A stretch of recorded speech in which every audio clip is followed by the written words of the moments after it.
Ever wondered how one man could possibly win the hearts of 1,000 women? It's an intriguing concept, isn't it? This idea of a man so captivating, so irresistible that he could attract not just one, not just 10, but 1,000 women. Let's take a walk down the corridors of history. Think about King Solomon, reputed for his wisdom, and yet, he was a man who had 1,000 wives and concubines. Then there's the legendary Casanova, a name synonymous with seduction and irresistible charm. These men, they weren't just ordinary, they were extraordinary. They held an allure, a magnetism that drew women to them like moths to a flame. But what was it about these men that made them so irresistible? Was it their charisma, their power, their intellect, their charm, or perhaps a combination of all these elements? So, what elements make a man so irresistible to women? Let's dive in. What does it take to master the art of seduction? Ah, the age-old question. You see, the art of seduction isn't a one-size-fits-all strategy. It's a delicate dance, a balance of wit, charm, and understanding. Consider the legendary Casanova, a man known for his magnetic appeal. His secret weapon? Confidence. He was assured in his own worth, and this self-assuredness was contagious. It made him irresistible. But confidence isn't about bravado or arrogance. It's about knowing who you are and being comfortable in your own skin. Then there's the charm factor. Think of the iconic James Bond, a man who could make a woman swoon with just a glance. His secret? Charm. He was suave, smooth, and always knew the right thing to say. But charm isn't about smooth talk or flattery. It's about making the other person feel special, feel seen. Communication is another cornerstone of seduction. Take the example of Oscar Wilde, a man known for his eloquent words. He could weave a web of intrigue with his conversation, leaving women enchanted. But good communication isn't just about grand speeches or poetic declarations. It's about listening, understanding, and responding to the other person's needs and desires. And lastly, the understanding of women's needs. Remember the tale of King Solomon, renowned for his wisdom?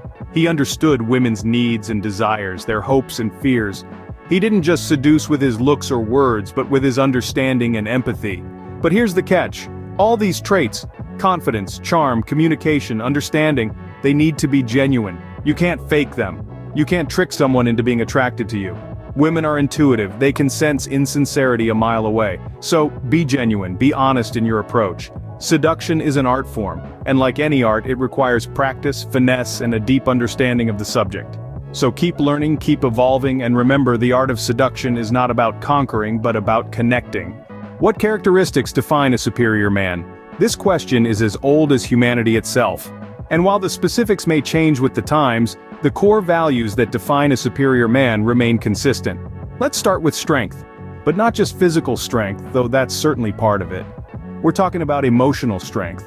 The capacity to weather life's storms with grace and resilience.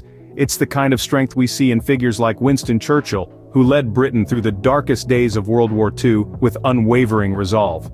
Next, we have intelligence. This doesn't necessarily mean being the smartest person in the room. Rather, it's about being curious, open-minded, and eager to learn. Think of Albert Einstein, who revolutionized our understanding of the universe not because he was inherently smarter than everyone else, but because he was willing to question established beliefs. Leadership is another defining characteristic of a superior man. True leaders inspire others through their actions, not their words. They're not afraid to make tough decisions, and they take responsibility for their actions. Consider the fictional character Atticus Finch from Harper Lee's To Kill a Mockingbird. Despite facing significant backlash, he stood up for what he believed was right, demonstrating true leadership. Lastly, a sense of humor. This can be an often overlooked trait, but it's crucial. A superior man can laugh at himself and the absurdities of life. It shows humility and a recognition that despite our best efforts, we're all a little flawed. Even someone as formidable as Abraham Lincoln was known for his wit and humor, often using it to diffuse tense situations. Being a superior man isn't about being perfect. It's about striving to be the best version of yourself, every single day. Whether you're a leader of nations, a groundbreaking scientist, or a fictional character who embodies integrity, the path to becoming a superior man is marked by strength, intelligence, leadership, and a good dose of humor. So keep striving, keep learning, and keep laughing. Because in the end, that's what makes a man truly superior. So, how do you unleash the superior man inside you? Well, it starts with self-improvement. You see, the superior man is not born, he is built. He is a product of continuous learning, of setting goals and achieving them, of pushing his limits and stepping outside his comfort zone. Develop the traits we've discussed earlier. Cultivate charm, confidence, and charisma. But remember, it's not about mimicking someone else.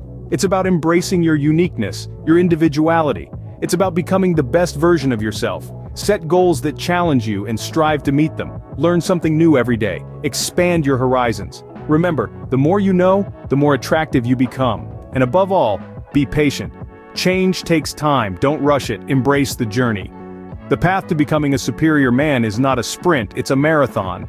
It's a lifelong commitment to growth and improvement. Remember, the journey to becoming a superior man is a marathon, not a sprint. Stay tuned and unleash the superior man inside you.